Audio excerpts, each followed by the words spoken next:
To the Ace and Rob and Ace show, most must-listen show on the internet right now. Basically, like we said in our first episode, this is us just trying to help people out, getting started in this space. We want to make sure that, men, women, relationships get better. Because if we don't talk about these things, if we don't talk about what's going on in our communities and our neighborhoods and our lives, how can we expect to get them to get better? Not to take too much time into the intro, because we got a big show for tonight. First thing is the biggest news of the last 2 weeks in our space. Super Simpson, Homer Simpson, King of the Simps, Derrick Jaxn, got taken down a peg recently. I don't know if anybody heard, if you didn't heard, but just to recap, Derrick Jaxn, Jaxn, if that's not pretentious enough, has been a self-proclaimed relationships expert for the past 9 years. He's heavy on Instagram, he's heavy on YouTube, he has his own social media following, he's parlayed that into relationship books and seminars. He's built quite an empire for himself. And his empire, most men knew that it was based on lies. That he wasn't being genuine in what he was saying, because genuine. When you hear the brother speak, and I don't have any ill will. Look, I'm going to be the first person to say I worked in sales for most of my life. I get not being 100% truthful just to make money. That's part of selling yourself. That's part of business. That's what people do. But there's a difference between when you're doing that and you're selling them a product that'll help them, or when you're doing that and you're hurting people's lives. And that's what Derrick Jaxn was doing. Derrick Jaxn was feeding people lines like, women, you're all queens, and men should be respecting you as such. And if a man, one of his famous lines is, if a man cheats, I have no sympathy for him. If you don't want the woman, let her go and let another good man take her. All the greatest hits of Simpville. He parlayed that into quite a big fortune, but the problem is he built himself up as this quote unquote deity. Like, he would never do anything like that. Like, he's not like all the rest of us guys. He's special. He doesn't do the things that he says he accuses all these other men of doing. He would never cheat on his wife. He would never betray the mother of his children, until it came out that multiple women have had sex with him during his marriage, and he got one of his side chicks pregnant. So now he's in scramble mode. Now he's putting out videos talking about, Rob, did you see the videos, the 3 that he put out recently? I saw parts of the one where he was sitting next to his wife.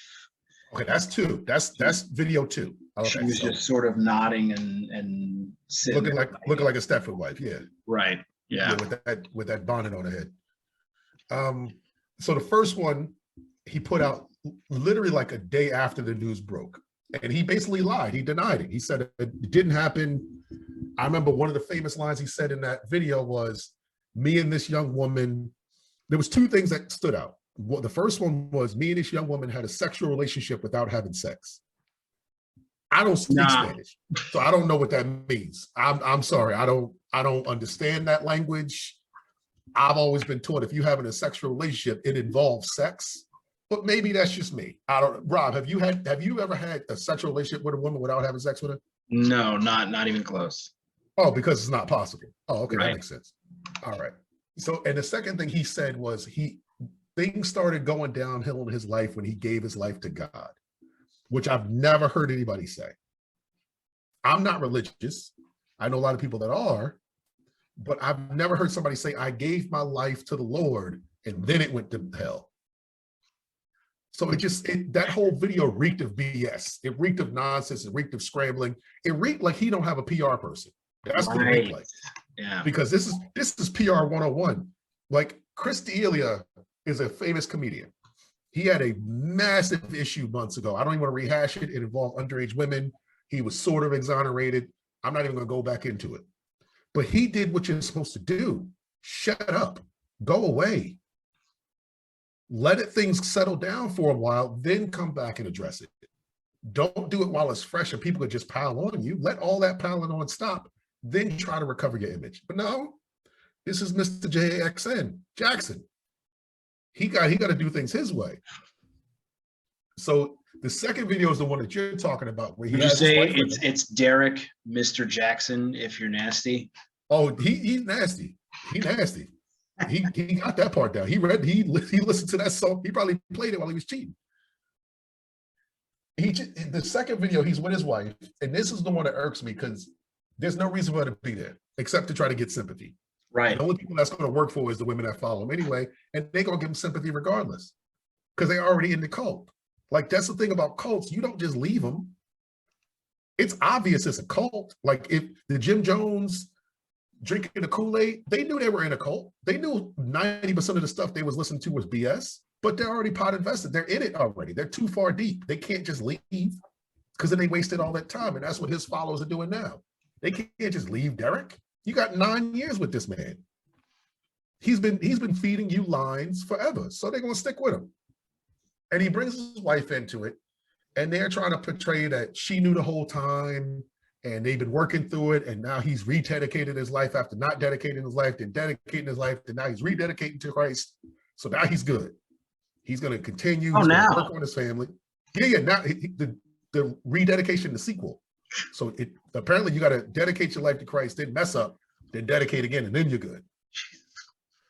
So that's the line that he sold everybody. Then the next day is another woman comes out. Because so far it was only one person. Then another one comes out and says, oh, by the way, a lot of those videos he was taking were in front of my house. If you look in the background of the house, there's a white house. That's where I live. I can show you pictures of the exact driveway he was looking at. So that gets leaked. She also says she got pregnant by him. He says it was a long time ago. She says it was like 3 months ago. Who knows who's telling the truth? All we know is Derrick Jaxn is a bad liar. Because it's one thing to do dirt, but it's another thing to proclaim that you're holier than thou and do dirt, and then sell that image to women and ruin their relationships. Because there's a lot of women that listen to him faithfully and ruin some good relationships with some good men because they thought they were getting advice from a guy who had their best interest in their heart.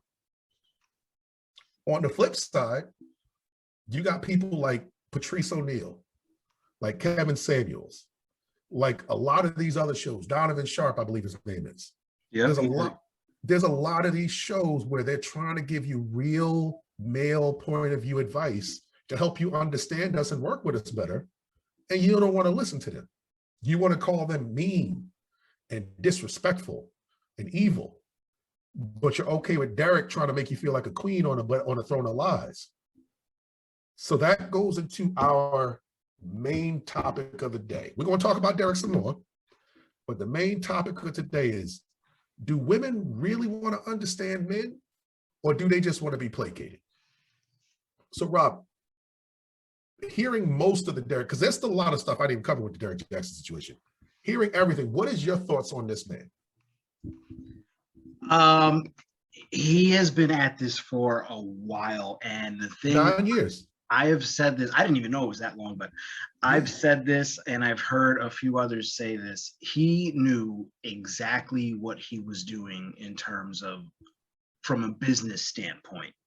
It's sales 101. You tell them what they want to know. He does what Tyler Perry does for movies. You know what I mean? You bringing in the King of Simps? Emperor Simp? It's what it is, man. I mean, so we got the Prince of all Simps and Emperor Simp in the same episode. It's just we gonna lose all our Black female listeners. That's it. I mean, he does this, and what he does, it's like you can't knock him in terms of a business sense because that is what some people do. It has never been my thing. We have worked together in sales before, and you know that I've never had like a fantastic sales record, and it's because I'm one of those salesmen who have a bit of a conscience. Yeah.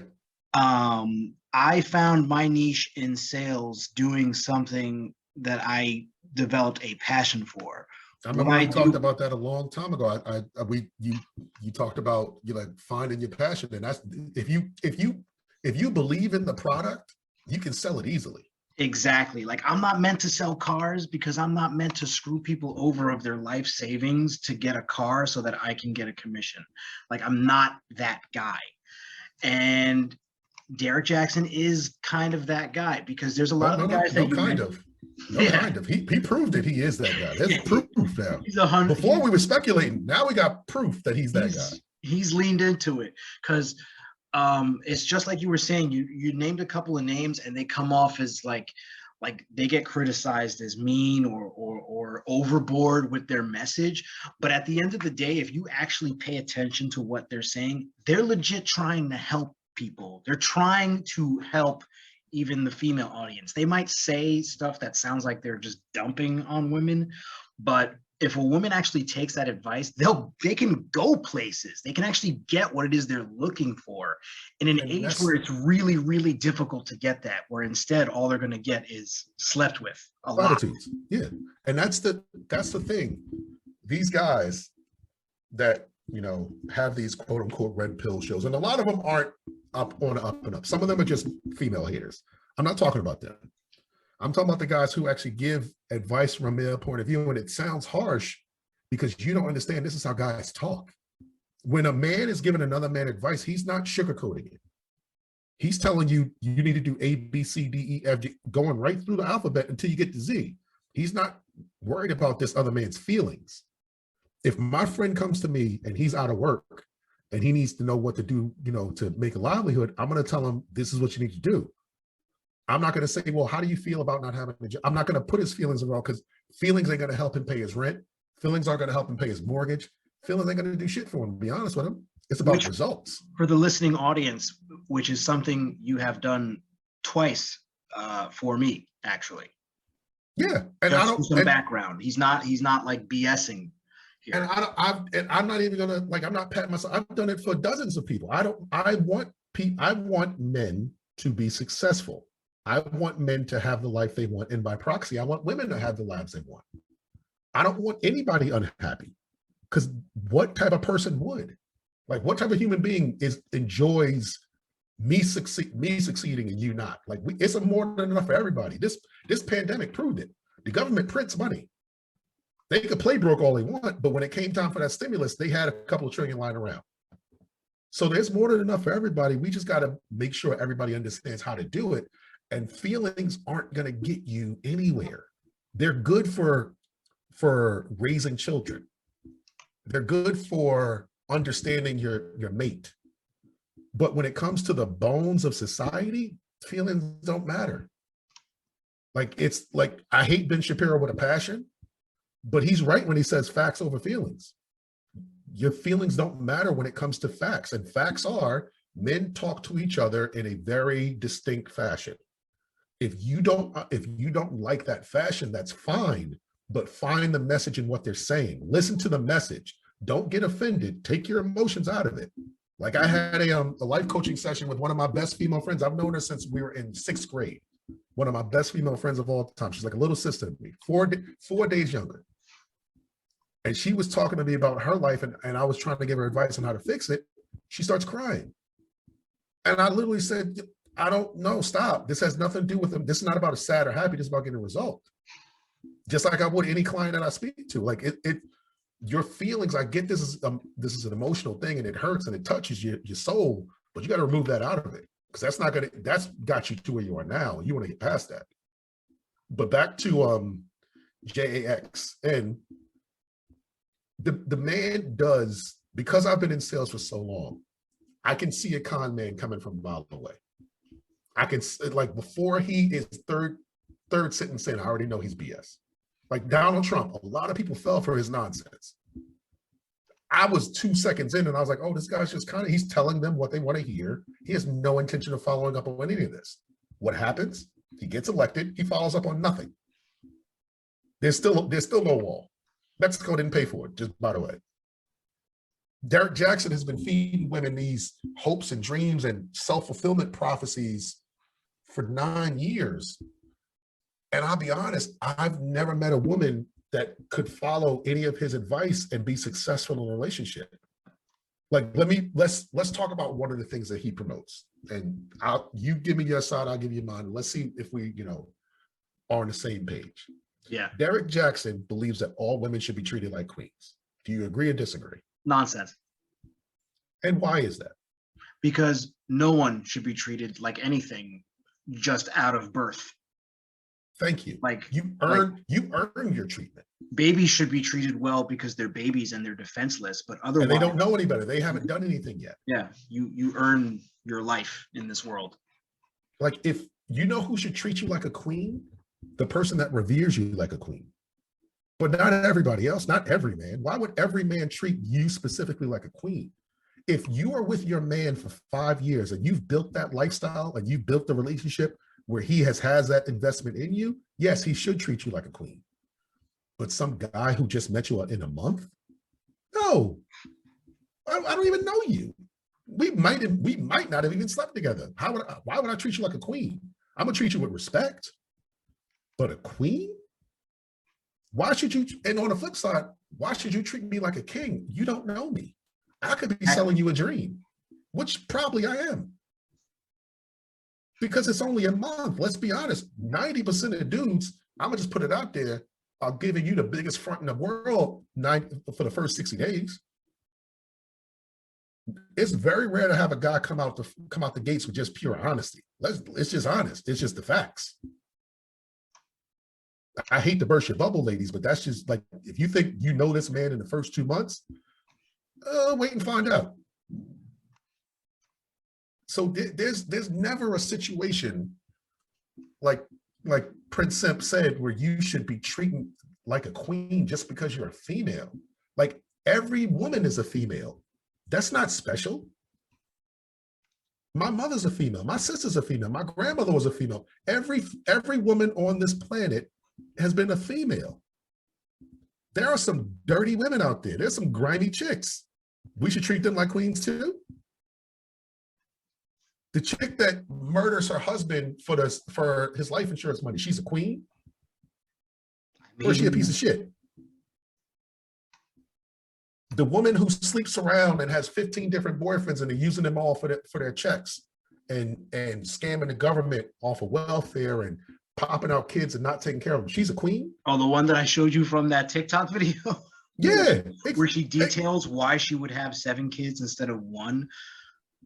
That video irked me so bad, and it's not even for her, it's for the kids. Like, she's ruining 6 lives. I think she said something about she had 6 kids or something like that in the video. Yeah, that's 6 lives ruined. Because the percentage increases with each kid.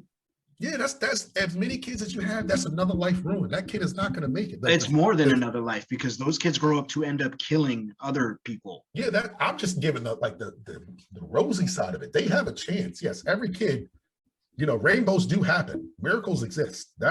You can always win the lottery. LeBron James. Yeah, like I said, you can have a LeBron James, but there's only one of him. There's a lot of black kids in the hood, in Akron, where he's from. There's a lot of black kids in the hood that ain't gonna ever make it out. I'm not saying his mom is bad or good, because I don't know her like that. I'm just saying you can't give somebody status if they haven't earned that status. And that's what he did. He created a culture of self-indulgence for women. He created a culture of women saying, I deserve this, but I don't want to do any of the work for this. I want to be CEO, but I only work for the mailroom. I applied for that. So hook me up with this office, or else you hate all women. Oh God. Give me this package and the bonuses and all this other stuff that CEOs get, but I'm only going to give you about a good secretary's worth of work. No, it doesn't work that way. Like Patrice O'Neal said something a long time ago that stuck with me, Like, I am the CEO of my own company. You're not going to come in as my vice president.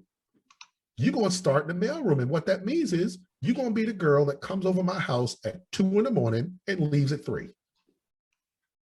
And we're going to go out every once in a while, but you don't get relationship status off the bat. You don't get queen status off the bat. You don't get wife status off the bat. You work to that. Just like I got to work to get in your drawers. I have to work to have sex with you. I have to work for you to deem me worthy enough to have sex with you, which I should have to work for that. So guess what happens, ladies? You got to work to get what you want, which is love and respect and affection. Because I don't just give that away, just like you don't give your vagina away. And no man really does, except for apparently King Sip, because he gives it away a lot.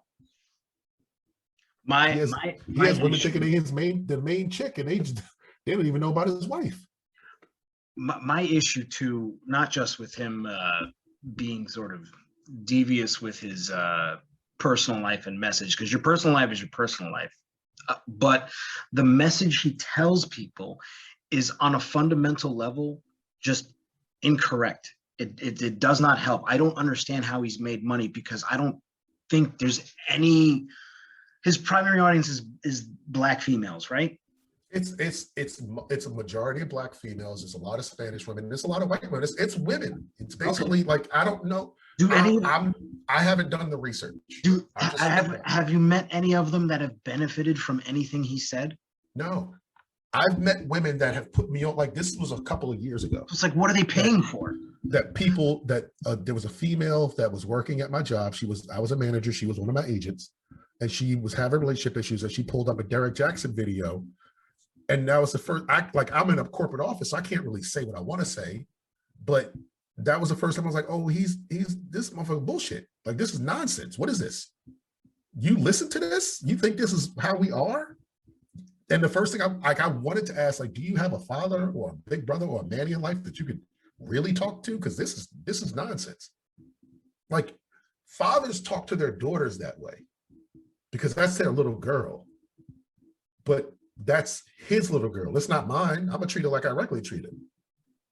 I have, like, any guy who's not related to her has no option to treat her like a queen or revere her in some type of manner or put her on a pedestal, which is what he advocated. And that goes into our, like, that's a good segue into our main topic. Which one do you think women want? Like, do you think women really want to understand us? Or do you think the Derrick Jaxn way, the placating, is what they really do want? Because I'm gonna be honest, I honestly think they do want to truly understand us.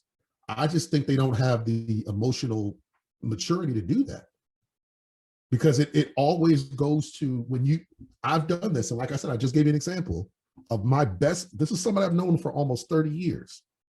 And even she was offended and started crying. Knows me, knows I love her like family. Like, there's never going to be a time where I would drop everything to make sure she's okay. That's my little sister. But even she got offended, and even she was emotional. Even I could hear her getting angry with me as I'm giving her advice from a male perspective. Because you're telling her something, and you're messing up her world. And you know what she said when I said, "Why are you crying?" She said, "Because the truth fucking hurts." This is a super religious woman, never curses. But that's what came out, because this hard truth fucking hurts. So I think I'm not going to play the bad guy here. I think they do want to know. I just think they don't understand, or they're not. I'm not going to, I'm going to retract. I'm not going to say they're emotionally not mature enough to understand it or handle it. I just think they don't, just like most people, they don't want to face harsh truth. Like, nobody wants to find out that they've been conned. Nobody wants to find out that they're a loser, that they've been swindled. That the worst thing you want to find out is what you're doing isn't working. It doesn't work. It never will work. Because that means you wasted all these years doing nonsense. Like, what do you think? What do you think most women land on?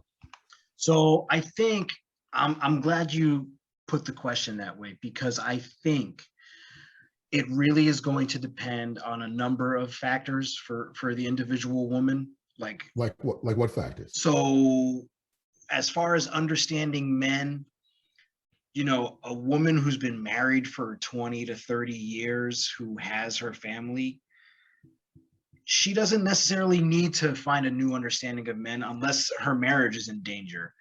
Whereas the young single 25-year-old, like, she has no interest in understanding a man. You know what I mean? The modern woman, you mean? Yeah. I mean, like the women who are older now and who have their marriage set, they don't need a further understanding because they have more of an understanding than the modern woman.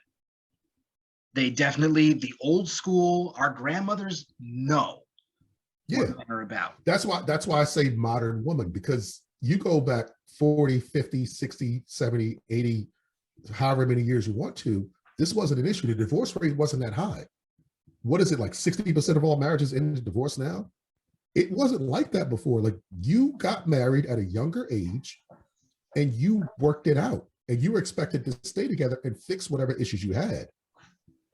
It wasn't a situation where your grandmother was miserable. She knew her place, she understood her place, and she enjoyed her place. And your grandfather knew his place, understood his place, and enjoyed his place. And they worked everything out and stuck together. But I don't know if modern women, like, they want to, but there's something that stops them. And that's part of this Derrick Jaxn female empowerment nonsense. Like, Yeah. I'm all for women having every opportunity that men have. You should. There's no reason there should be discrimination for any race, class, gender, creed, whatever. We should all have the same opportunities, but we should also have the same consequences with those opportunities. Yeah, like we could pick at the low-hanging fruit and just blame feminism in quotes, or first wave feminism, or I would say whatever first, wave. this modern feminism. This isn't Yeah. Modern feminism is not feminism. Just so women understand, that's not. If you go back to what feminism was, it was about getting equal opportunity and equal rights. Right. Modern feminism is more of, I want to have everything. Yeah, that you can have it all mentality. But not be held in consequence for any of the things that I do. Like, no one can have everything, because everything details a lot of consequences for those actions. Yeah. Like, I sent you remember the thing I sent you earlier today about the woman who wrote into a website asking for advice. This woman says she's younger. She's with a man for 5 or 6 years. She wanted to be a nurse, but she decided to get into stripping. Whatever. This man understood that, accepted it, and built a relationship and a life with her. Well, I mean, that's his mistake. I'm not even gonna say that's the man, because to be honest, it all depends on the relationship and what level the guy this is. There are some guys who can't handle it, and that's fine. And there's some guys who don't. Like me, I could care less. As long as I'm not a possessive guy, but I'm very rare. He could be one of those rare guys. Some guys don't like, you could do all that nonsense and they have that confidence, like, oh, she's not doing X, Y, and Z, or if she is, I know about it, and I do what I do on the side, and we have an open relationship, whatever. But the point is, he's planning to marry her, and he's saying, now that we're getting married, I'm going to start putting up some money for you to go back to nursing school and get this career going so you can stop stripping. She's upset because she's still young, and she knows it's much more money in stripping as opposed to being a nurse, and she likes a free lifestyle, and she likes, shaking for dollars, and she wants to continue doing it, and she's upset that he's trying to change her. But that's modern feminism in a nutshell. She wants to have the scandalous career as well as the wholesome marriage. You can't have both. Yeah. You can't be super mom, family woman, and then on Friday, Saturday, and Sunday coming to the stage is chocolate. She doesn't want to give up the attention of many men so that she can have just the attention of one.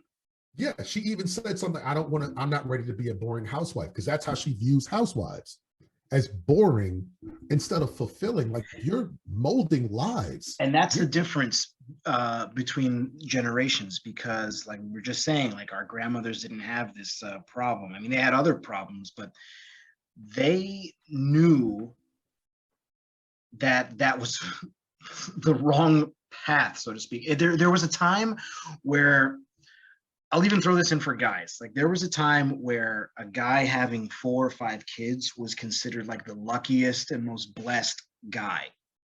Mm-hmm.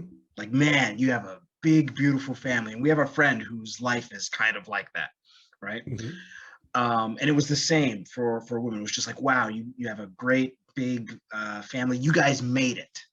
Now, granted, houses cost $37 at the time, and everyone had a job, and we didn't have to share resources with an extra 4 billion people that didn't exist those years ago. Hold on. I hate to interrupt, but I gotta point out, it's not that we didn't have to share resources with all these extra people that didn't exist.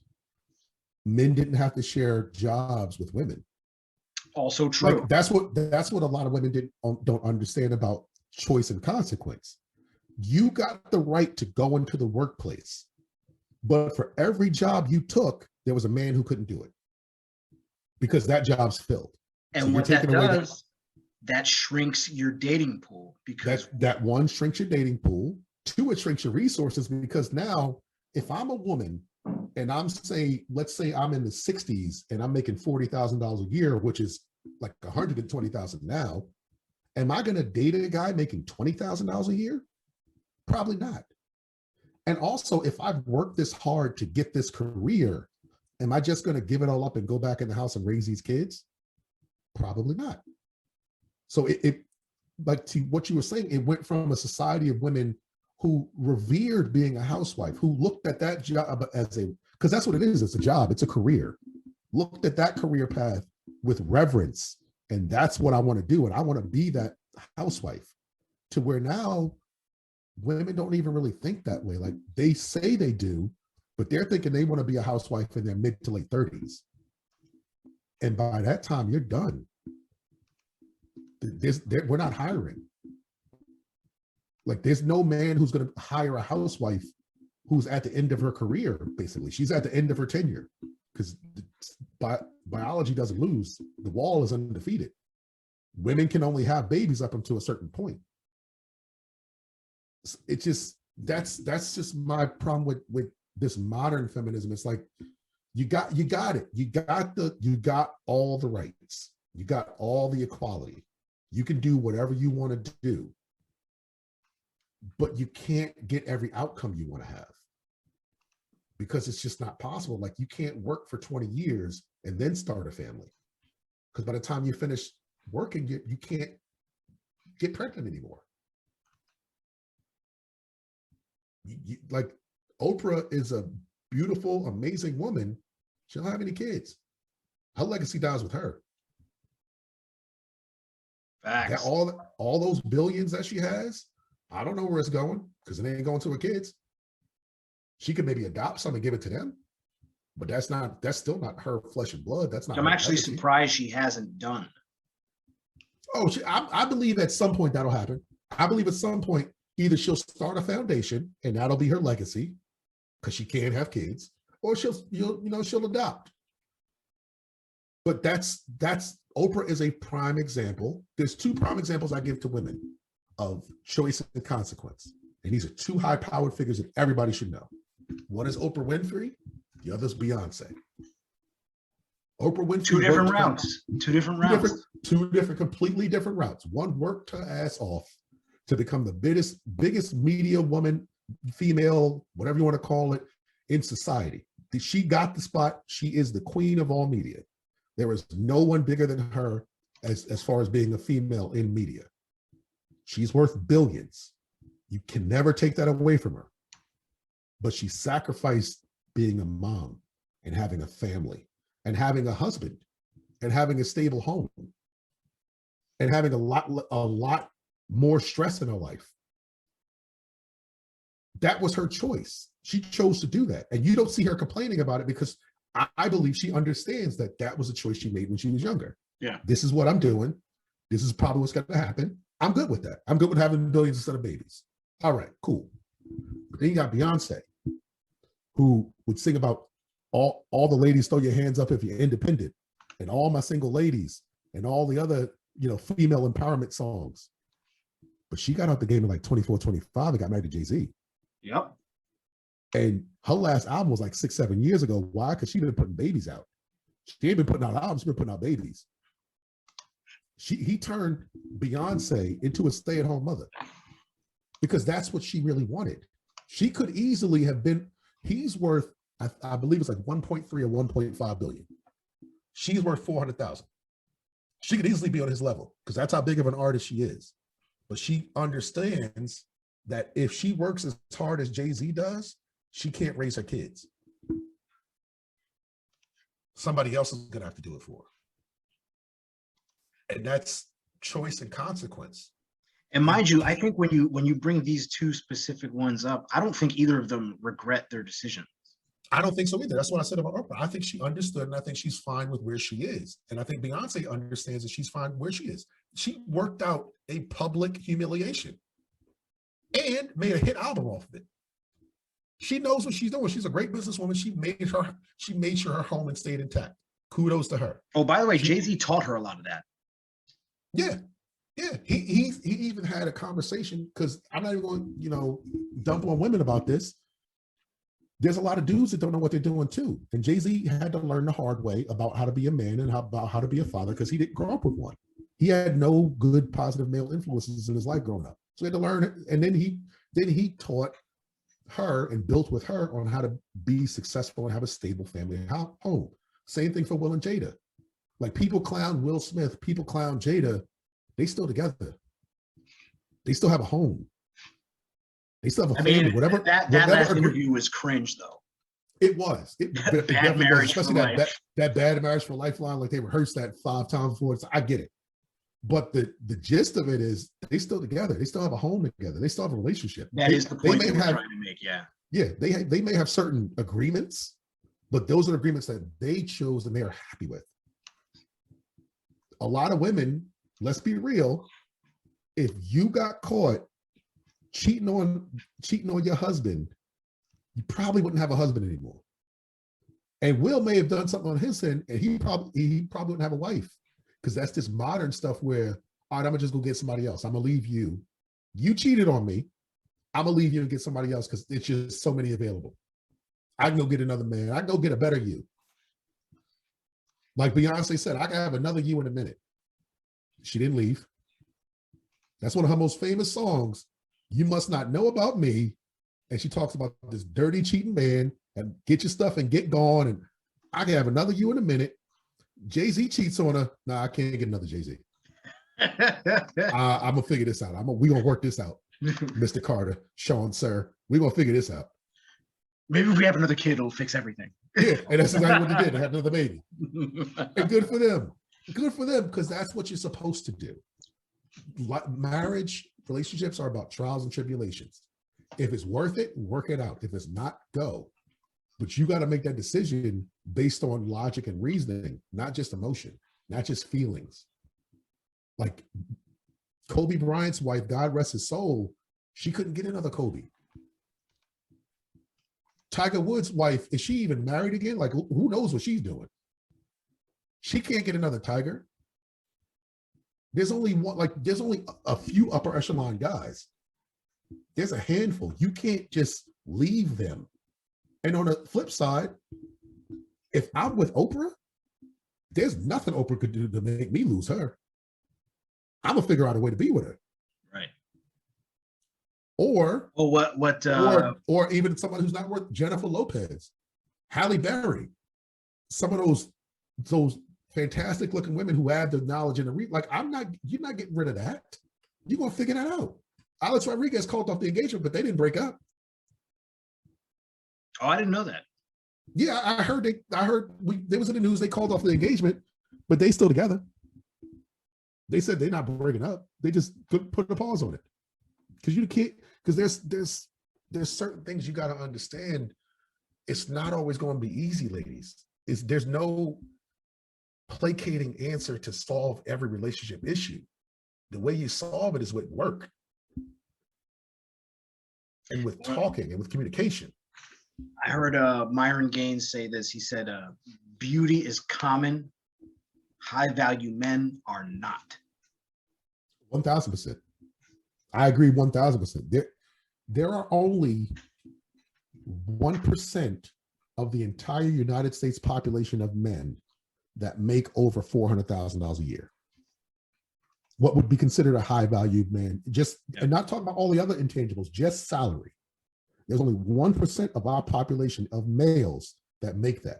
And now you got to factor in, if it's only 1%, now you got to factor in gay people, gay dudes. You got to factor in dudes that are married.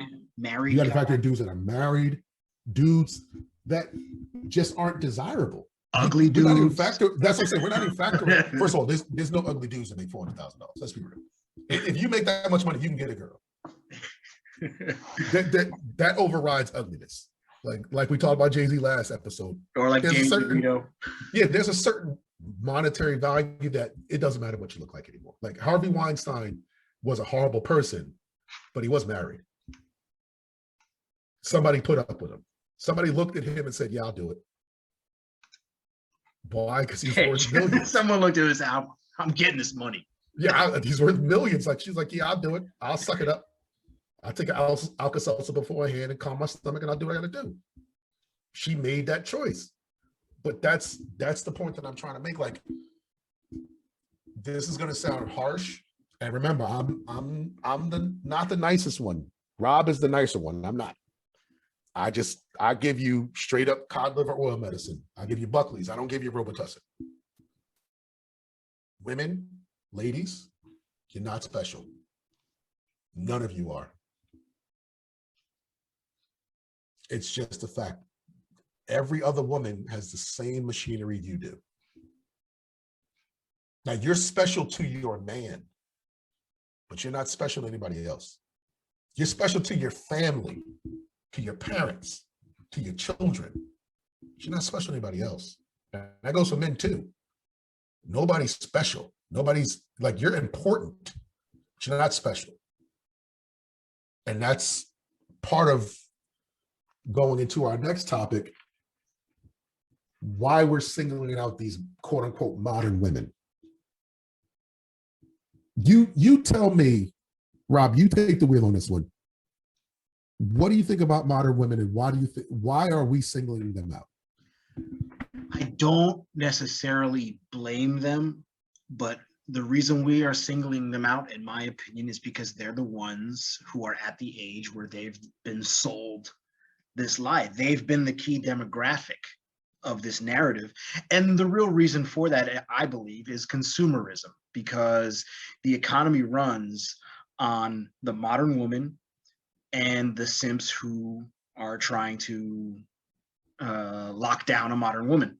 Oh, I don't even want to cut you off right now because you're going great, but that's a fact. That's not even an analogy. Right. There is a female writer from Cosmo who wrote a book.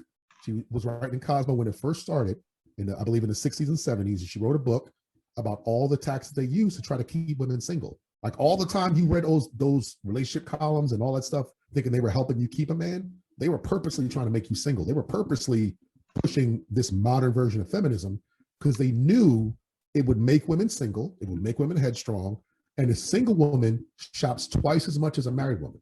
And it's just facts. They're still doing it, and they're doing it even worse now today, because what you're looking at now, me coming from that fitness background, what we're seeing is these magazines are telling you that fat is healthy.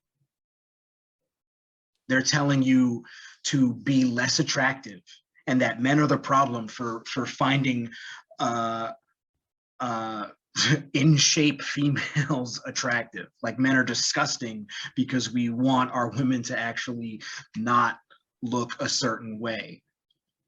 And they keep selling that narrative, and there's a certain amount of short-sightedness that the modern woman has because of what they've been sold, to not see that this is bad for them. Like, you bought hook, line, and sinker a narrative that says die sooner than you have to, in pain, constantly having ailments. What, like, you think that's okay now? That's part of that whole Cosmo. And I think what you're referencing is them putting obese models on the covers now and trying to normalize it. That's healthy and okay. Yeah, they're doing that often. When we were taught as early as 4th, 5th, 6th grade that's not healthy. I don't understand. And exactly in school, that we goes into placating. That's a perfect example of placating. There are more obese women now than there has ever been in the history of ever. Why? Because we're a first world country and it's easy to get food. There are a lot of starving people out here, but that is a minuscule number in comparison to people who have readily access available food. It's just, it's facts, it's statistics. Look it up if you want to. The Census Bureau is always open. But the amount of people who are obese, women specifically, has grown exponentially. And it's much easier to tell somebody, to placate them and say, you know what, you look good with all those rolls.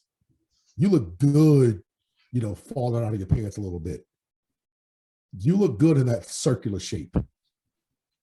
But it's much harder to be like a Jillian Michaels who got cursed out. This is the woman who ran a fitness show that America loved. Her whole show was dedicated to getting people in shape, getting them healthy so they wouldn't get heart attacks and diabetes and all the diseases that come with obesity. This is a woman who's trying to actively make America better. And they cursed her out because she said Lizzo is overweight and she's going to get diabetes or going to have heart problems if she doesn't do something about it. She told a hard truth. Just 100% factual. Yeah, this is an actual story. She told 100% truth. She didn't sugarcoat it. She said exactly what most likely will happen. If you're overweight, if you're obese, if you're morbidly obese, you have a much higher rate of heart disease and diabetes. That's just medical science. It's not up for discussion. But she got cursed out because, news outlets and entertainment shows and magazines want to put it that it's okay. Lizzo weighs more than a man at her height. It's okay. She's juicy. She's voluptuous. And to be honest, to me, she is. I like big women. I love them. But I know that that's not healthy. If I'm with somebody and they want to, and I choose them at that weight and they want to stay at that weight, that's fine. But if she wants to balloon up, we don't have a problem. And if on the flip side, if she wants to get healthy, I'm all in with the healthiness. I'm working out with her. I'm trying to make her feel better about herself. But let's be honest, if I don't know how tall she is, matter of fact, let me look it up now because I got the internet right here. I don't know off the top of my head her height and weight, but height and weight. Lizzo is 5'10". Oh, they don't say the weight. Oh, no, here it is. Hold on, wait. 140 kilograms. I don't even know what that is, but it's big. That's over 200, I'm guessing. That's like 275. That can't be 275. That can't be 275. Hold on. That can't be. She can't be that big. Hold on. I can't. She's 5'10". How many? 140 kilograms is how many pounds? Maybe 250. 300 pounds. That can't be. She's 300 pounds? Yeah. Jesus, Lizzo, you gotta fix that. That hurt my heart. But back to the situation. She's your heart. It's gonna hurt her heart worse. But the point that I don't want anyone hearing this to think that we're just dumping on Lizzo. It's a comedy show. I've already said I'll give Lizzo a business. She can reach out when we put our email address and all the information. She can reach out all you want. I will be there tomorrow for whatever she needs. But let's be real, it's not healthy. Like, that's not a healthy lifestyle. If she's okay living that non-healthy lifestyle, great. And what hurt me the most, what made me so pissed off about those stories, is they were defending her with bullshit excuses. Their defense for her was, well, she gets on stage, she performs for an hour. I bet you couldn't do that. It's amazing. Great. Awesome. She sings and dances for an hour. That's exercise. She should be doing that. That's good. Cool. I'm pretty sure Jillian Michaels, who's in the top physical condition for her age and weight and size, could do 5 times that. That's not impressive. Let's take the weight issue out of it. I had to have a conversation with a girl, I would say a modern woman once, because she was dealing with some issues with a guy who's standoffish on commitment, but wants to, like, he's looking for long haul. It's an older guy dating a younger girl scenario, right? And she likes him, and you know, they're thinking long term. And one of those topics is kids, and they're both kind of in the same boat. Like they're like, yeah, let's do that, you know. And the thing is she had that inkling of like, oh, I'm 24 or however old she was at the time.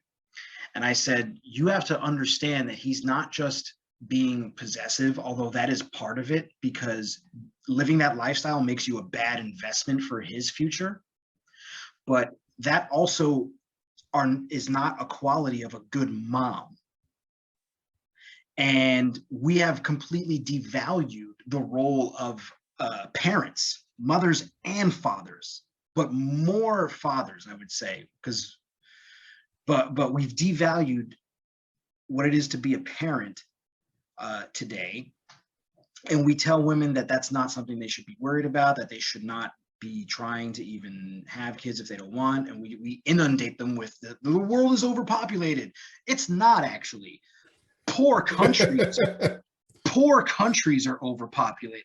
The US is fine. The US is actually running out of people. The Western world is running out of China is overpopulated. Right. Yeah. We got plenty of space. Like if you think we're overpopulated, go to Montana. Right. Where your neighbor's 5 miles away from you. We're not overpopulated. So even think about the Lizzo thing. It's like, listen, what if she goes to the doctor and the doctor gives her a clean bill of health? Great, fine. That doctor's full of crap, but I don't think any doctor would, like any respectful doctor would. She's talented, absolutely. If she's not healthy, which I can't imagine she is, that's not a good quality for a mom to have. These are lessons that a mom is going to pass down to her kids, and that's how you get fat kids. It's very rare that an in-shape parent has an overweight kid, and vice versa. It's very rare that an overweight parent has an in-shape kid. It just doesn't work together. It usually doesn't happen because you learn from your parents. Yeah, and then this damages kids from early on, both psychologically, they get picked on at school, but also physically. And then that goes into, like, you end up making the kids that we were talking about last week that become incels. You got and simps. Yeah, like we're trying to avoid a worse world. That's the message we're trying to give out here. and that's what goes into the whole placating topic we're on.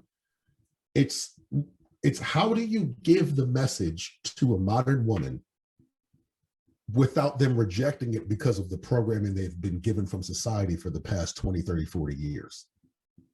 Because when we do our show, when Kevin Samuels does his show, if you add up all the shows that are actually trying to help women, the Donovan Sharps, the Man Show, the Man Rules 101, I believe it's called, with Dante Nero. When you add up all these shows and all these platforms, you don't even equal up the viewership of The View. Or The Real. I couldn't even remember the name of the knockoff. Real. The Real. You don't even add up to the View of The Talk. The one that Sharon Osbourne just got kicked off, whatever that was. We are a small minority who are actually trying to help, and we're drowned out by nonsense. Like what I don't understand, and this is what further goes into placating. Maybe you can make me understand it. Why do women go to women for advice about men? Because that's all I see. All I see on TV is four women sitting around a big table giving advice to other women who are watching about men. And they'll give advice But there's to no single men women. present. They'll get Yeah, advice to from sing- single women. They give advice to single and married women, but there's no men present. And on the off chance that they will have a man, he'll be the man who can't lose his career and be honest. He'll be the man who can't just say, no, that's not how we are. We don't do that. I disagree. They won't do that because they have careers. Like Henry Cavill, Superman, almost lost his career for saying that the Me Too movement, while he agrees with it, is going to make dating harder. That's just an honest statement. That's just a fact, because men have to understand how to approach women differently now. That makes it harder. It's not a bad or a good thing. It's just a fact. He almost lost his career by stating a simple fact. So men in those positions can't really be honest.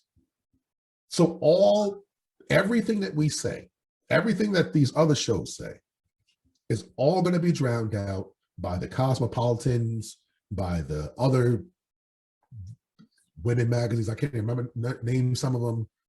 By The View, by The Talk, by The Real, by 4 women sitting around a fire pit talking about their lives being miserable. It's all going to get drowned out by that. And they never go to men and just say, hey, why are you guys like this? Do you understand the logic behind that? Because I don't.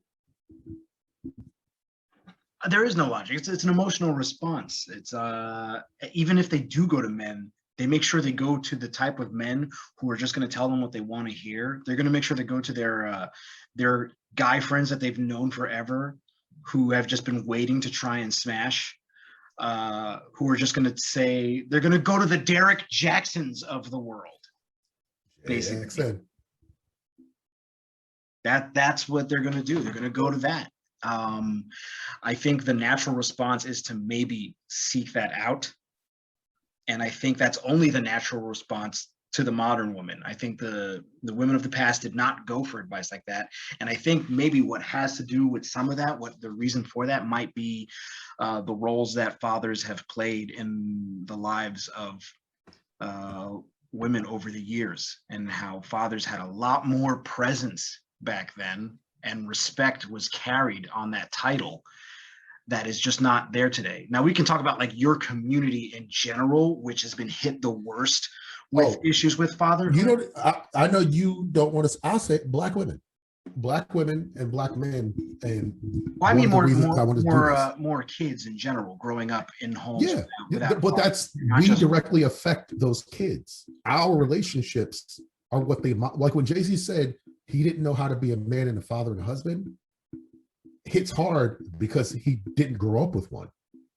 And there's a lot of men, myself included, who understood that and understood that sentence. And that sentence hit hard for me personally, because I was in his same boat. You can't learn something you aren't taught.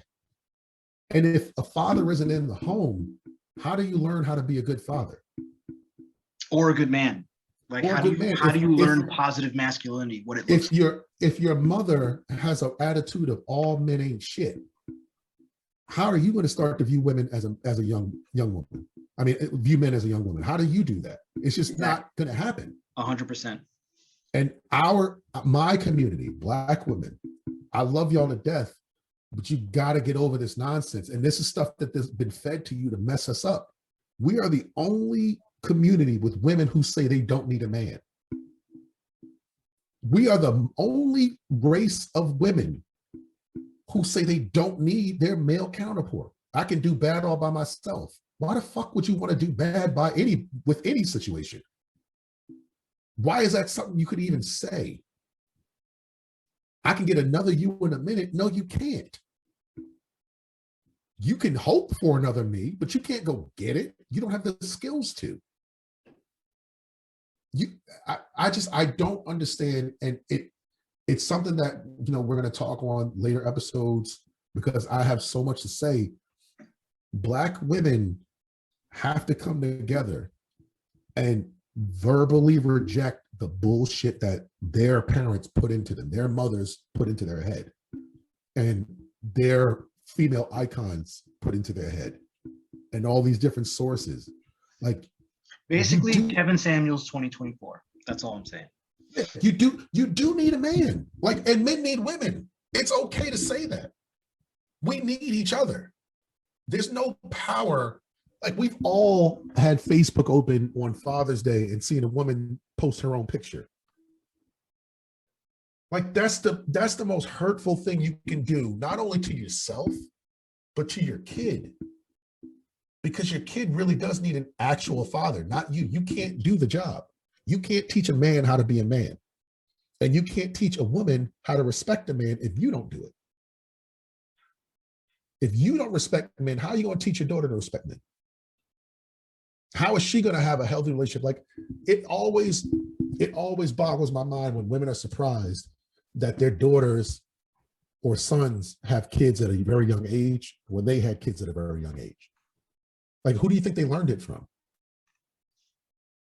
History repeats itself because you didn't break the cycle.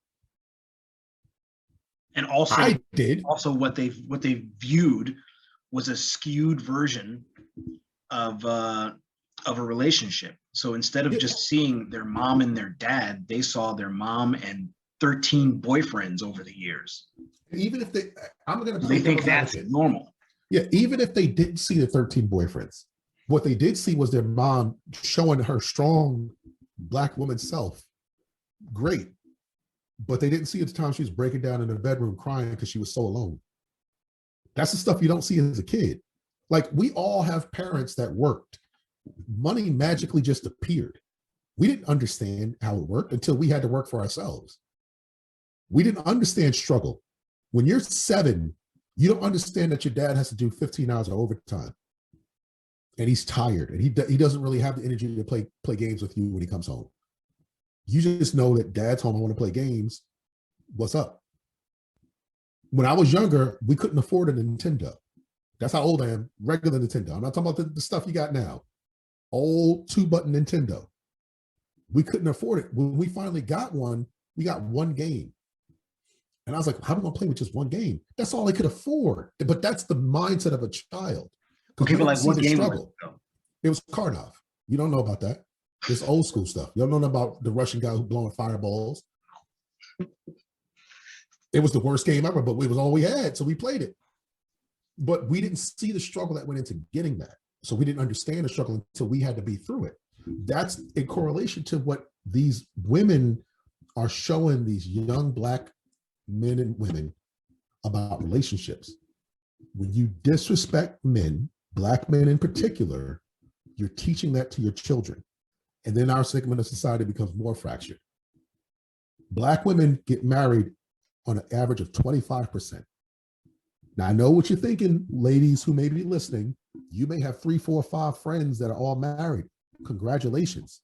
For every one of your friends, there's 3 other women that don't have a husband, that are Black, share your same skin color. That's just, look it up. Government statistics. If you want to go to independent statistics, they all match up because the numbers don't lie. And the reason is our Black women fed into this stereotype, this modern feminism bullshit, that you can have it all and you don't need a man. And that's just not true. You do, because somebody got to teach your kids how to deal with men and how to be men. But I don't want to sound like Farrakhan, so we're going to skip on to the next subject before I put my kufi on. The money hungry. I don't want to be the fake Umar Johnson and put on my kente cloth. But it's just, we'll have a whole show about race relationships and the results of women. Because fortunately, in the Latin community, it's a problem. Don't get me wrong, but it's not as big as a problem as anywhere in the Black community. It's right. You got, I believe the last time I checked, Latino women get married on a rate of 60%, which is phenomenal compared to Black women. It's still not great for first marriages. Yeah, it's phenomenal compared to us, because these are women that don't get married at all. They didn't get the first marriage; they get 0. I know dozens of them that are like that, and who won't get married because they messed up and they won't get out of their own way. But let's go to the last segment before we wrap it up, and we can pontificate on this for a while. The 2 groups women who like to be placated, and women who want to understand men. What advice, let's stick with the placating ones first. What advice would you give to a woman who wants to just be placated, who's fine with the Derrick Jaxn method? I wouldn't bother giving advice to that person.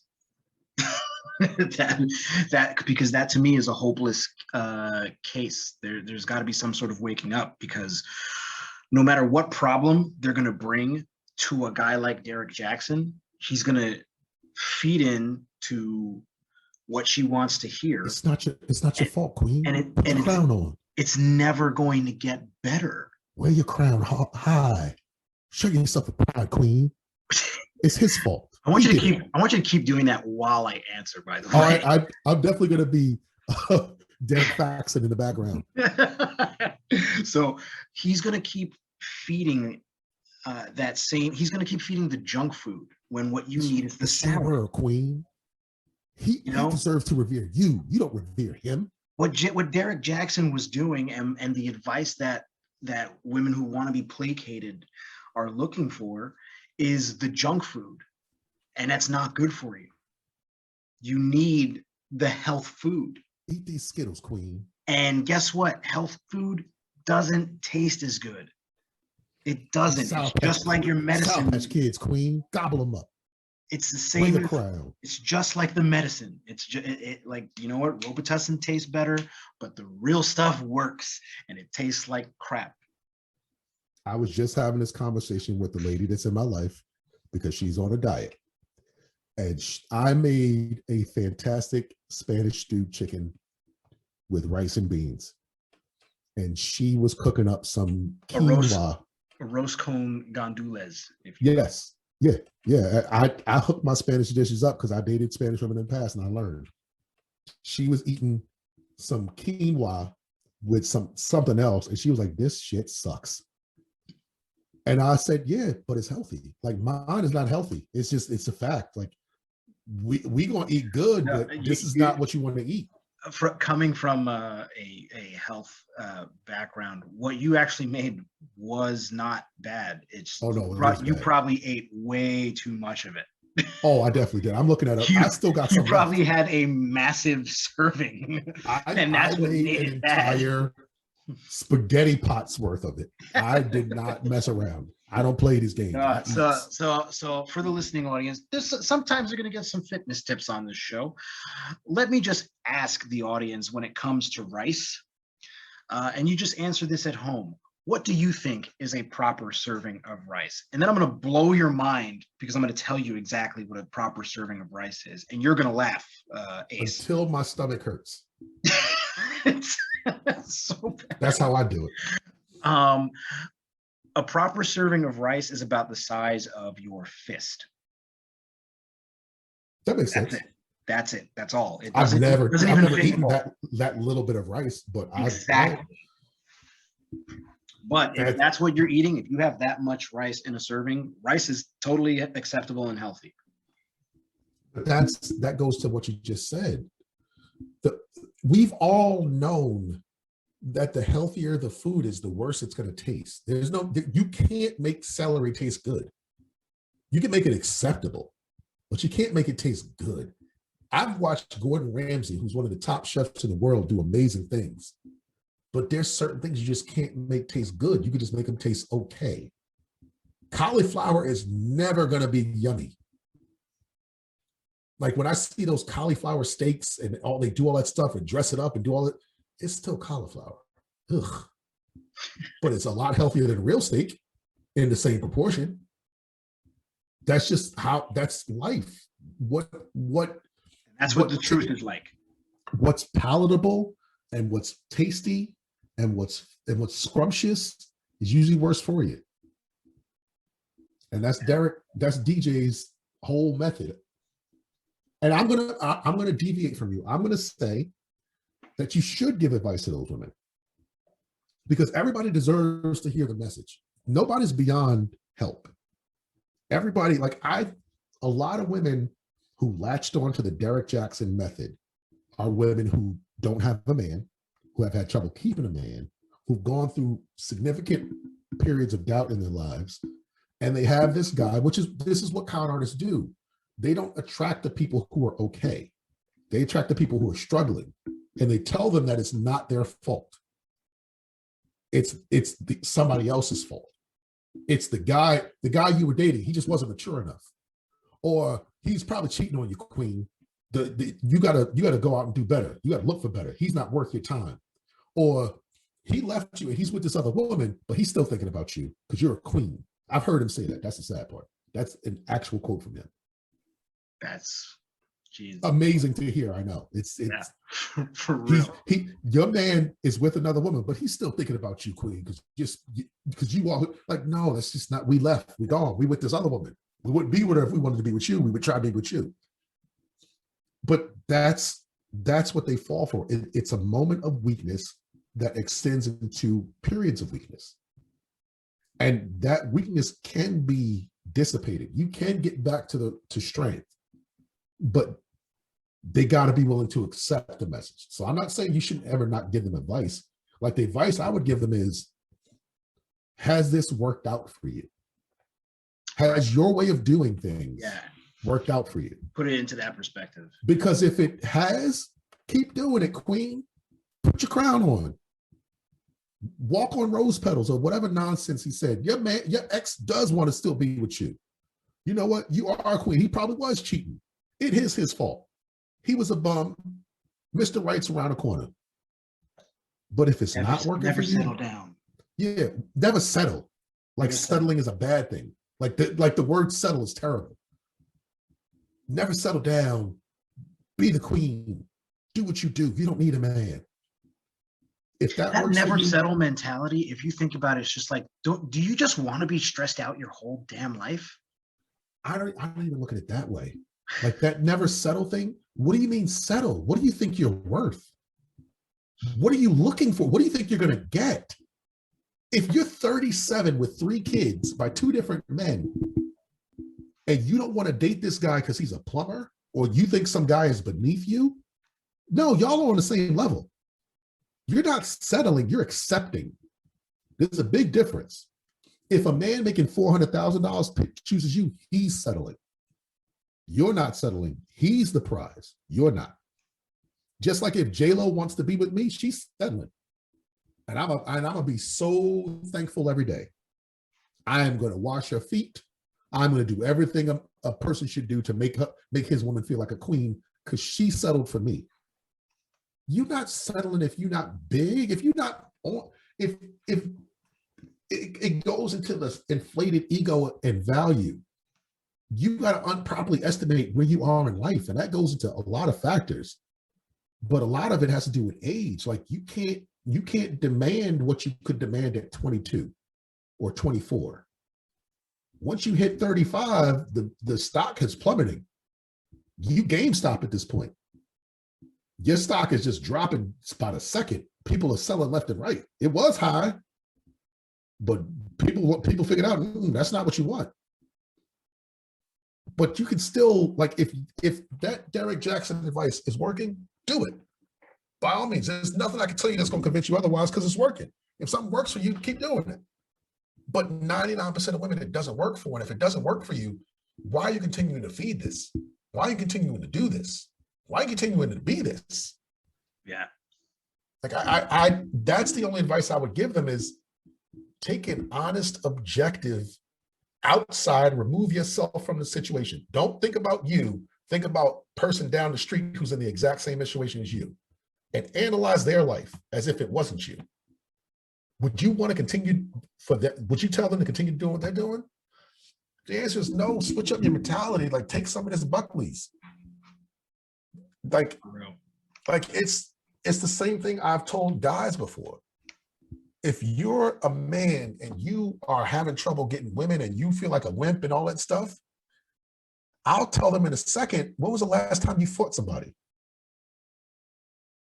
When was the last time you actually had a physical altercation? When was the last time you had a verbal altercation with a man that was bigger than you, that had a threat of violence? Because that's how you test your manhood. That's how you get your balls back. You might lose. You might get beat up. You might walk into a gym and get thrashed. but at least you know that you have the balls to do it. And if you got the balls to do that, talking to a woman is easy. Yeah, you got to free yourself from that sort of prison. And on the flip side, ladies, if you are having trouble getting a man and maintaining a happy relationship, doing DJ's method, try a different method. Try the tougher version. Try the one where you get punched in the face emotionally. Try the one where it hurts to hear the message. Because you know what happened 2 days after I gave my friend that advice? She texted me and thanked me and asked me for more advice. Because what I told her already gave her quick results. That shit that were tangible. Customers. Yeah. And I didn't even charge her because she's a 30-year friend. I didn't charge her. Regular people, listen, you definitely gonna pay. But she got a free session, and now she wants another one, which we'll see if she has to pay going forward, but that's besides the point. You can't go with the definition of insanity. You cannot continue to do the same thing over and over again, expecting different results. It's not going to happen. And DJ's method is proven to not work. Those self-help gurus who feed you what you want to hear and put the blame on everywhere else never get you the results you're looking for, because to be honest, it's you. He made so much money off him. Yes, he did. Did you ever look up his net worth? I didn't, but I just know he's in the millions. Oh yeah, definitely. He's in the millions. The next group. The ones who want want to get to. into the next group, the ones who want to understand men. So you started off the last time. I'll start off this one. Yeah. So women who actually do want to understand men and want to get a stronger relationship and want to know how to be valuable.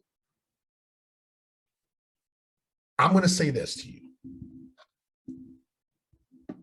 Come to any type of open dialogue, any type of conversation like the ones we're having, the ones we're going to open up to the public eventually. Come to those with an open mind, not an open heart. I don't give a shit about your heart. Come to it with an open mind. Understand that the pill is going to be bitter to swallow. But if you do swallow it, you will probably be better off than if you don't swallow it and you're still stuck in the same rut. Like, men don't have strong, confident men don't have problems getting in relationships. Why? Because we control when relationships happen. Women control when sex happens. Men control when relationships happen. And one of the easiest testaments of a relationship is, are you likable? Not lovable. I don't give a shit about love. Are you likable? Because men don't ever stay around people they don't like. Yep. I love my mother. I don't like her. She's nagging. She's my mom. She gets on my nerves every chance she gets because she can't get out of mom mode, even though I'm a grown-ass man.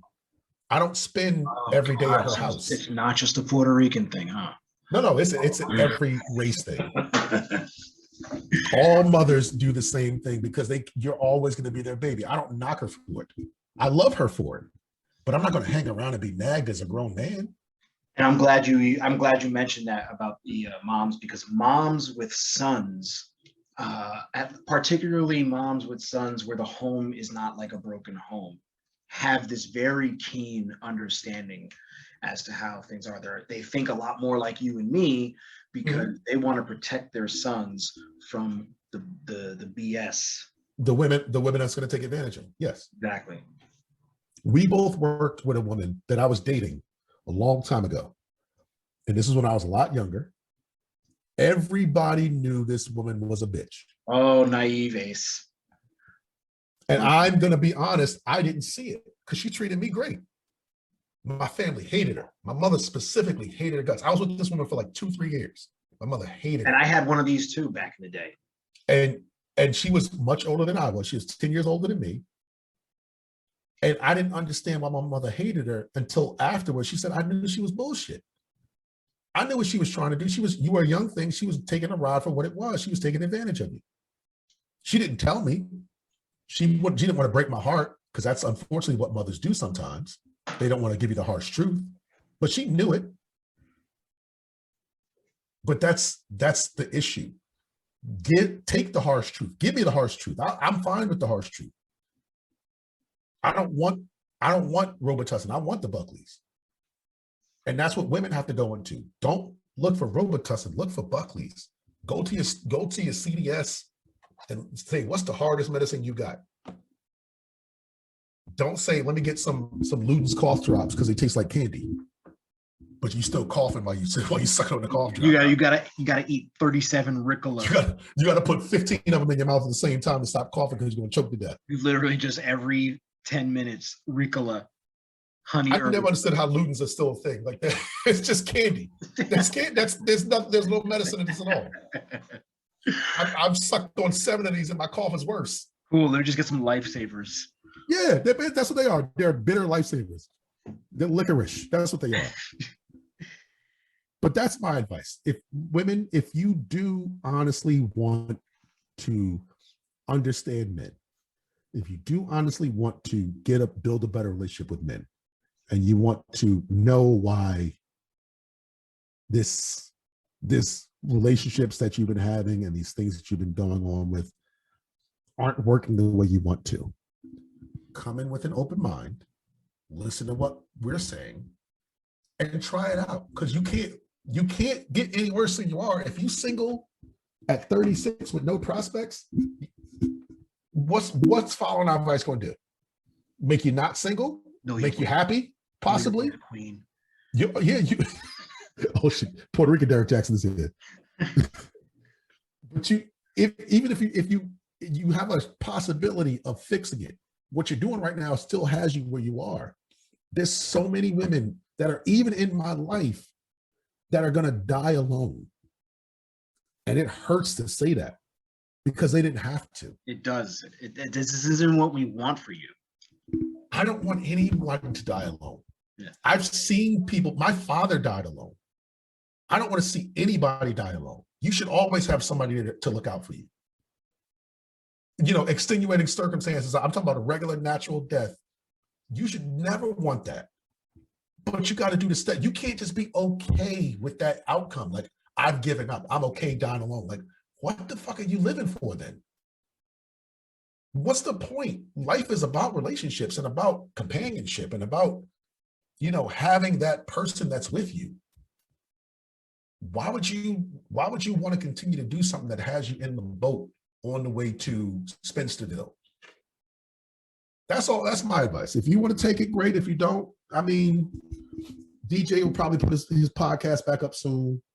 I'm sure he'll wait a couple of months and you'll see an Instagram video. What's up, Jackson? What's up, Jackson? He'll find a way to spin this into something that'll make him money in a different way. What does he call it? What's up, Team Jackson? I'm back. My wife's still here. She fell for the relationship stuff. She fell for the religious thing. I'm being in town near you. Women, drop your DMs. My wife is still here because obviously I'm clearly the much more attractive of the two, and she knows. I don't even think it's that, because you know what? We got to go off topic here. She's not unattractive. He put her up there unattractive because it made her look sympathetic. Like, you can't tell me he fronted her up so hard. Yeah, you can't tell me that she wanted to be there in a bonnet and the most unflattering outfit you could wear. This all black, like washed out. With a bonnet on. That is Black woman, I'm going to bed attire. That is not video making attire. That is, I cannot mess up this fresh doobie attire. Oh, I just spent $200 on his hair. I'm not messing it up attire. And he had it on a video he knew was going to get hundreds of thousands of views. He put on his skin tight t-shirt. Oh, that's what he always wears. I don't believe he has clothes in his he came on the camera looking like Luke Cage season 1. Look like the big ass He-Man. Yeah, like flexing his muscles, making his wife hold his hand the whole time. Like, that was so. Like, I've seen her dressed up. She looks good.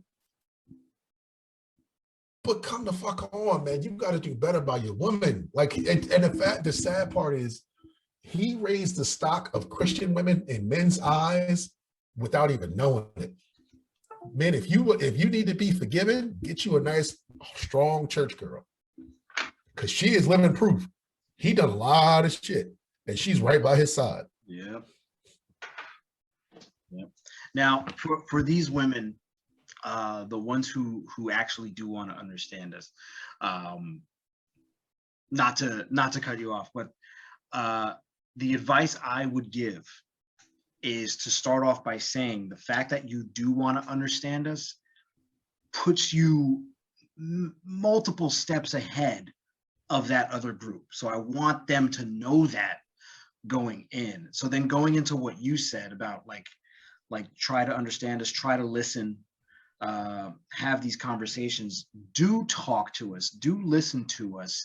You know right now that you do have that bit of a head start over the other women who just want to be placated.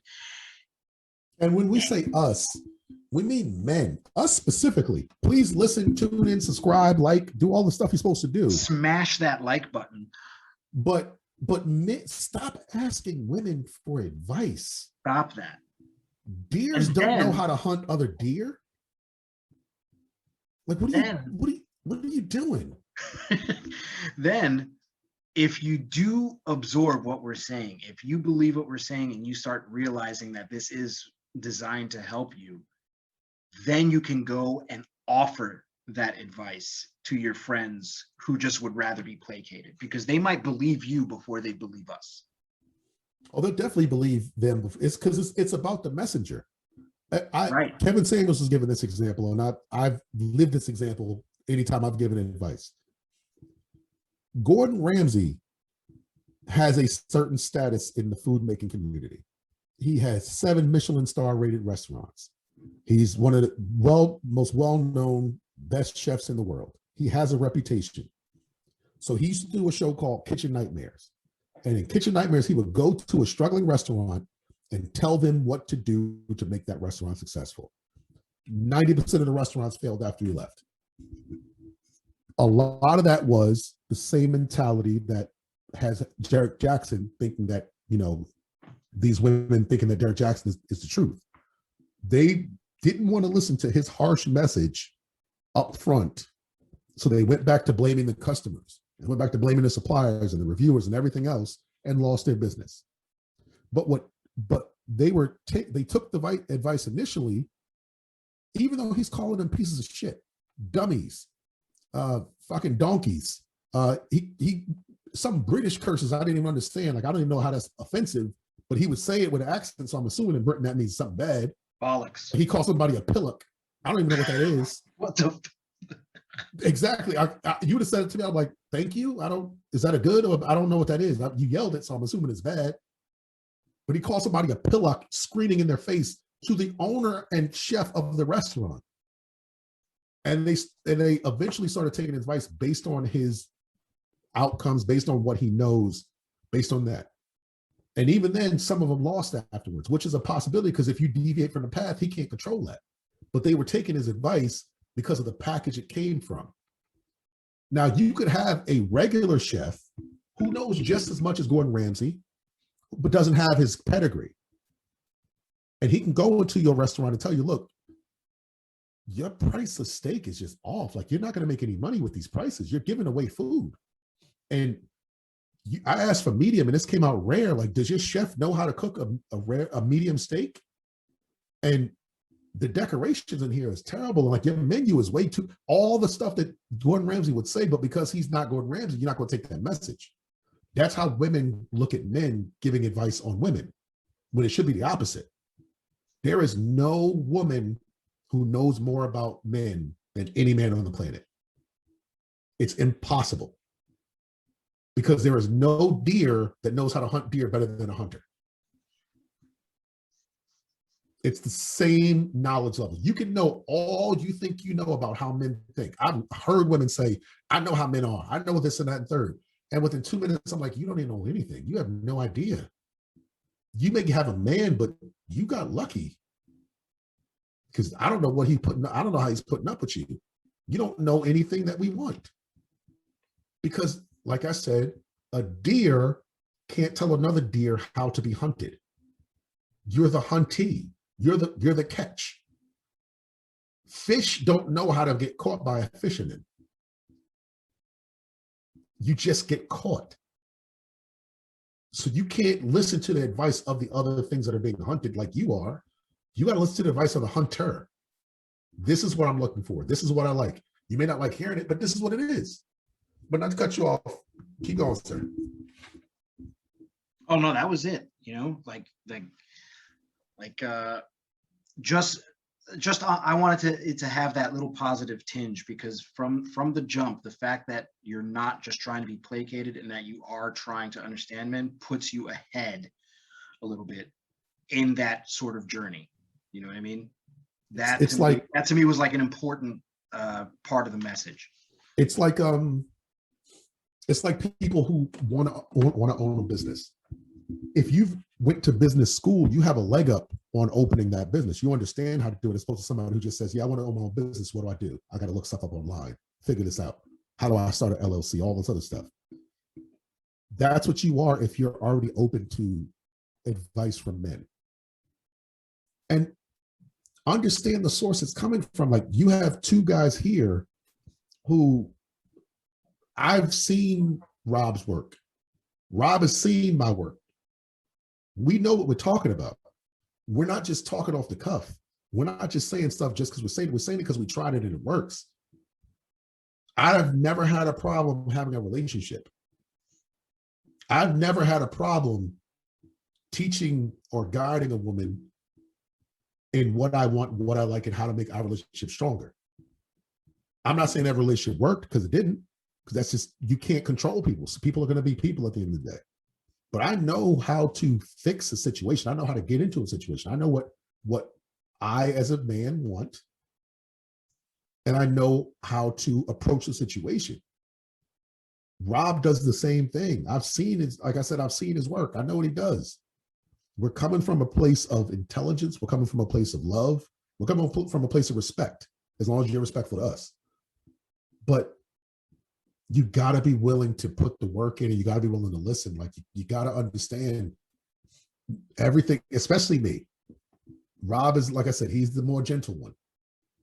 But everything we say is coming from a place of us trying to help you, us trying to make this situation better for you. And that goes for men too. Men, this message isn't really directed to men, because men take these advices a lot better than normal. They take this advice and all the stuff we say without, the pushback 9 times out of 10. Men were the target last week, so I mean, like, this week we got. Yeah, and we don't get like pushback from those. That's an easy show, is talking to men and how to improve themselves, because men usually just take your advice and they try it. The pushback comes from the female listeners, and we gotta get past that pushback. Trust us, we know what we're doing. We aren't life coaches just because we took a course. We did the work, we did the research, we are involved in this. So if you want to get to a place where you can have a healthy relationship, where you can be in a better situation, where you can understand men and understand what they want and what they need, and come from a place of healing as opposed to hurting, then listen to what we got to say. If you want private sessions, again, we're going to put our information in the links. You can reach out to us via email. We'll set up time frames to do private Zoom sessions. If you want more in-depth one-on-one consultations, that's fine. But if you want to just listen and eventually, when we do open it up to calls, and we do open up to mailbacks and chats, if you want to just do that, that's fine too. But be a part of the solution. Be a part of the people that are trying to make their lives better. Don't be a part of the people that's just okay with what they have and okay with how they got it. Don't ever be okay with your life not going the way you want it to. That's it. That's all I got. Never settle. Oh God, Puerto Rican Derrick Jaxn, you back again? Derrick. It's Jackson, but with an accent mark over the A. Oh, okay, Jaxn. Yeah. I just Derrick. You know what? We got 5 more minutes. Let's speak to Derrick specifically. Is there anything you want to say to Mr. Jackson, to Team Jackson? What's happening? What are you doing? Like, what are you doing with your life? Like He's making money. I get that, but like, I don't know. Like, okay, so if I was to talk to Derrick Jaxn Hold on. about anything Okay, other hold than on. his Let me make this even better for you, because we got to up the stakes. In the room, you walk into a room, Derrick Jaxn is there, Steve Harvey is there, and Tyler Perry is there. Go. What do you say to them? I'm in the wrong room. Oh, This simp convention, I didn't realize this is Simp 305. 101 is down the hall. This is advanced simping. with the Derrick Jaxn situation. It's like, I mean, it happens to all of them over and over again. You're gonna get caught. I get it. You made a ton of money, but like, you know, like the difference, like with Tyler Perry and even to another extent, Steve Harvey, like I think they kind of believe their own BS. But I know, 100%. I know Tyler Perry believes what he's selling. He's super disingenuous, but I think he, in deep down inside, believes what he's doing, and he has helped a lot of Black people. I'm not going to knock him for that. right? You know what I mean? Like, but he's like, also hurt a lot more than he realizes. yeah. I think when it comes to like, as far as what he's hurt, he doesn't mean to do that. I did learn this from Tyler Perry, that eventually a magical white man is going to save my life.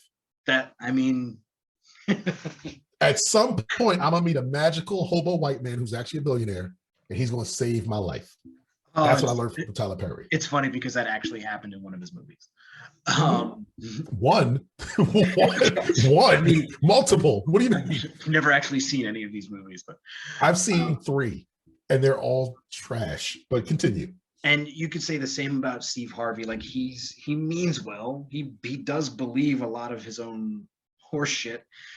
But with Derrick Jaxn, I look at him. Any video you point out, anytime you hear his audio, when I look at him, I'm like, you're a snake oil salesman. You know what I mean? Like, you know what you're selling, this is who bullshit. you're selling it to, that you know that it doesn't work. You know it's wrong, and you don't care. You're just playing this part to like a pro wrestler playing a character,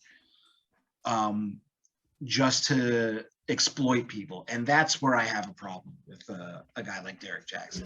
It's because we're coming full circle. We're talking about Derrick Jaxn again. It's the hypocrisy of it all. Like, people fall from grace because they pretend to be something they're not. Tiger Woods lost everything, almost, because he was pretending to be Mr. Wholesome Husband when he really liked to fuck dirty girls. He liked to fuck waitresses in the bathroom and leave. And honestly, I've done like we could talk about it because it's a symptom. He never had a childhood. He was so focused on success, he never did all the stuff that we did as teenagers. He wasn't finger popping girls in high school. He didn't have a steady girlfriend. He was on the golf course. He got his childhood taken away. So when he got all that, he didn't know how to handle it.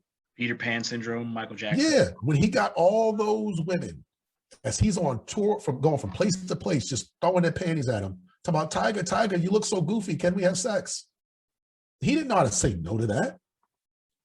So it's partly his fault, but he fell from grace because he was pretending to be something he wasn't. A long time ago, Pee Wee Herman. We can do a whole show on that topic, actually. Yeah, but I'm giving like small examples. Like Pee Wee Herman is the biggest example I've ever seen in my lifetime.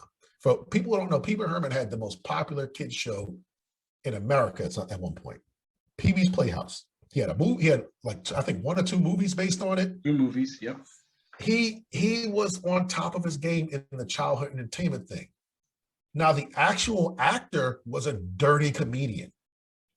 He was disgusting. And the original Pee Wee Herman character and the comedy on stage was not PG. It wasn't. No, that's what I'm saying. They formatted it for kids.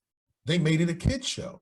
He wasn't being genuine. So when he got caught in one of those old porno theaters. This is a long time ago. Look it up. Jerking off in an old porno theater. And he lost his entire empire because he was portraying himself as something he wasn't. And then when people found out, how could he ever go back to that? Like, we can't look at you as Pee Wee anymore because you jerk off in porno theaters. It's nothing wrong with that's what a porno theater is for. He's doing what the actual building is designed to do. No person goes to a porno theater because they want to see the cinematic takes and the 4:3 panoramic views. And no, it's the same thing. You watch porn. That's the whole purpose of it. He wasn't doing anything he wasn't supposed to do, but he portrayed himself like he wasn't that guy. Right. Derrick Jaxn is the embodiment of that for simps. I don't look at Derrick Jaxn in any way, shape, or form as who he portrays himself to be. I never did. I never looked at him and said, oh yeah, he's that guy. He believes what he's saying. I always look, I was like, he knows exactly what he's doing. I looked at him like, oh, he just bullshitting these women. They falling for it too. I guarantee they're eating this up because it made him money. I guarantee if after a year of him doing those videos, he got no headway and no traction, he would stop doing it to different method. Change direction. Yep. He might have been Kevin Samuels before Kevin Samuels, if that happened. Hey, and if we might do that. Because that's what I'm not doing that shit. I can't give up false advice. I'd rather be poor and broke forever. No, I mean, like, this will turn into a sports show in a year if it's not working out for. Oh, we'll be talking about MMA. So what happened with Kevin Nagano? No, that's my point. Like I'm okay talking. I can bullshit all day. You guys listening, you're gonna hear my voice a lot. I talk. I have no problem doing it. But I gotta believe what I'm saying. I can't sell something I don't believe in. It comes off bad. That's what he was doing. It comes off disingenuous. It comes off like any salesman can listen to him and say, oh, he don't believe anything he's saying. He's just saying all the platitudes. What woman doesn't want to be treated like a queen? Of course. What woman doesn't want to believe it's his fault, not hers? What woman doesn't want to believe that this man still wants you, that you still want?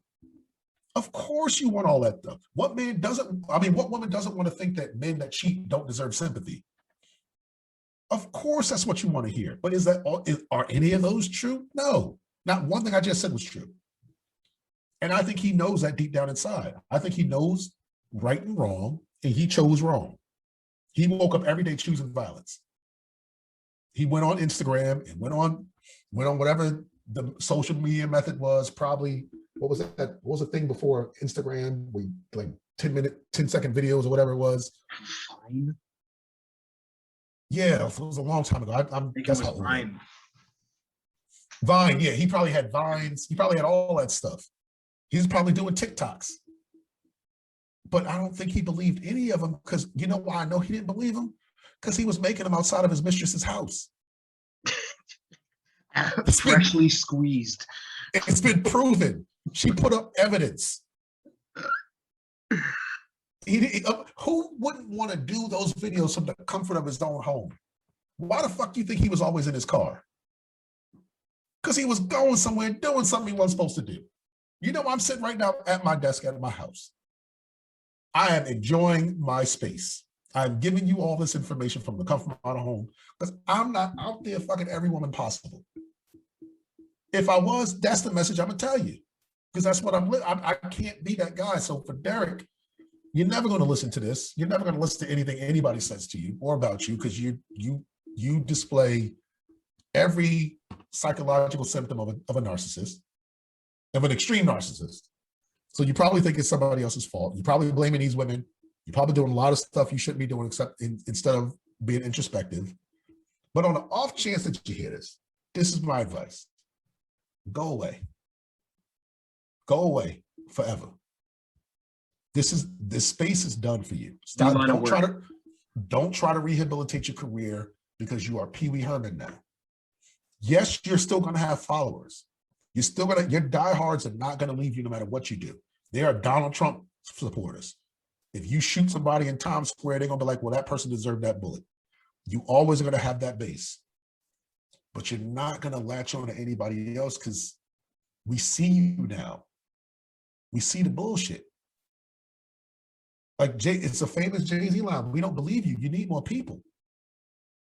He was talking about a thug rapper who he had a photo of a tutu. A dude that was talking about murdering people, shooting people in the face, was a real thug. He put up a picture on a Summer Jam screen of him in a tutu and doing ballet. When he was a kid, he got researched. You know what that did? That killed that guy's career. Because I can't look at you as a thug when I see you in a ballerina outfit. Who was this? Prodigy. Prodigy from Mobb Deep. Oh, that's hard. You never understood why Mobb Deep fell off? You never got it? You never. I thought it was because the other one had sickle cell. That was the one that had sickle cell.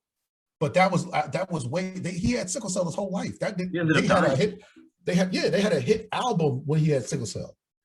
They lost that fire because they were beefing with Jay-Z, and Jay-Z on Summer Jam put up a picture of him as a kid in a tutu. Your thug image is gone. That's foul. Sean that's dirty. That's how you kill someone. You expose them. Derrick exposed himself. Yeah. You can't be relationship guru guy when you don't even know how to work your own relationship. You can't be all men are dogs and I'm the good one and I'm gonna tell you how to do this when you right there with us. You are one of us. You one of the regular guys. You know what, ladies? Everybody is. Every man is. I'm gonna say it. Every man is in the same boat. We're speaking in general terms here. Sure, I'm sure there's knights in shining armor. I'm 1,000% sure there's guys out there who would never cheat, who would never even think about cheating, who don't fit in any categories we are. That is 0.0000001%. I'm talking about the other ones that you're gonna actually meet. We are the real Derrick Jaxn, not the one he showed. So Derrick, be you, be authentic. When I say go away forever, I don't mean give up your career. You made a media following. You got books to sell. You made a good living for yourself. Kudos to you. What I'm saying go away forever is go away Derrick Jaxn, Jaxn. Come back Derrick Jaxn, Jackson. Right. And tell the truth. Get rid of this character. Stop being fake and phony and be you and give real advice and hope it works. You may not get to Steve Harvey's level. That's okay. The ringmaster doesn't get to be Stone Cold Steve Austin. You hitting people with analogies they don't know. You got to explain that one. I know it, but you got to explain that. You got to expound on that one. Steve Austin was a great pro wrestler for a long time, and Hollywood Blondes. When he came in to at the time WWF, they gave him this gimmick of the ringmaster, which meant he was just really great at wrestling, and he hated it. He couldn't vibe with the character. They made him do a finishing move. They made him do somebody else's finishing move, and it wasn't working for him. And one day he gave it up, and he started being more of himself. And that's when people found out that he was this guy from Texas. Like, because even before, when he was stunning Steve Austin, that was never his thing. When he started to bring more of what his real life was, he started connecting with the audience, and that shot him into superstardom and made him basically one of the most profitable and greatest professional wrestling personalities. I'm gonna give another analogy that people, even if they don't know who Stone Cold Steve Austin, they're gonna know who this is. Dwayne "The Rock" Johnson. Fact, right there. Same exact situation. Dwayne came out like Derrick Jaxn. He came out as a happy, smiley Samoan wrestler. I'm just a good guy. Super Hurricalo. And I'm a good guy, and I'm Rocky Maivia, and I'm gonna fight on the side of good, and I'm gonna not have charisma, and I'm gonna do what I'm told, and I'm gonna show my heritage, this, that, and the third. And that got him nowhere. That almost got him kicked out of WWE. Yep. But what he decided to do, start using his actual personality. Start being who he really was. Start being the funny, charismatic person you know now as The Rock, who's the biggest superstar in Hollywood as we speak. And sometimes that means he's got to be a dick. Because you know why sometimes you got to be a dick? Because sometimes people are dicks. Exactly. He let himself. Nobody is Superman. And you know who isn't Superman? Superman. Everybody's a dick sometime. Everybody has flaws. Everybody's a good guy and a bad guy. Every woman is a good woman and a bad woman. You cannot portray yourself as all or one. It's just not who we are as people. Once he started showing who he really was, people connected with him. Derrick, you have time. You don't have to be Superhero Kahlo. You're young, man. You don't have to be Rocky Maivia. You can be The Rock. But the only way you're going to be The Rock is by actually being you, not this super simp that you've been portraying for the last 9 years, because we've seen you in a tutu. You can't win at this point. There's nobody's going to believe you. You're not getting any new viewers off that. Nobody's buying that book. It's not happening. So that's all. We can end the show on that. Ladies and gentlemen, it's always been a pleasure. Like, subscribe. Again, we're going to put our information out there for if you want to have personal sessions. But just take our advice. It's much easier to hear the harsh truth than a fancy lie. Y'all have a good night. Fact. I'm Ace. That was Rob. We're out.